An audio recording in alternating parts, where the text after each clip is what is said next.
রাজ্যের মাননীয় মুখ্যমন্ত্রী মমতা ব্যানার্জির নামে আমরা পুজো দিলাম। রাজ্যবাসী এবং মমতা ব্যানার্জির মঙ্গল কামনায় রাজ্যে শান্তি বজায় রাখার লক্ষ্যে, সাম্প্রদায়িক সম্প্রীতি অটুট রাখার লক্ষ্যে ঠাকুর মদনমোহনের কাছে আমরা পুজো দিলাম।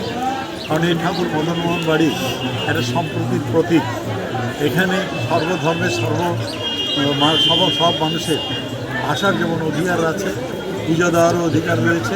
সুতরাং এই ঠাকুর মদনমোহন বাড়িতে আমরা কুচবিহার পৌরসভার পক্ষ থেকে পুজো দিয়ে আমরা রাজ্যের মানুষের মঙ্গল কামনা করলাম। আজকে সমুদ্র সৈকতে যে অনুষ্ঠান হচ্ছে জগন্নাথ দেবের মন্দির প্রতিষ্ঠা, মূর্তি প্রতিষ্ঠা, তার শুভারম্ভ হতে যাচ্ছে। সেটা আমরা বড় স্ক্রিনে আমরা সেটা দেখাবো যতক্ষণ চলবে। এবং আগামীকাল বেলা 1টায় এখানে 22 জন রাজপুরোহিতকে আমরা সম্বর্ধিত করব কুচবিহার পৌরসভার পক্ষ থেকে, এবং 4000 ভক্তবৃন্দকে আমরা এই ঠাকুর মদনমোহন বাড়িতে আবার ভোগ দিয়ে সেই ভোগের প্রসাদ আমরা তাদের মধ্যে বিতরণ করব।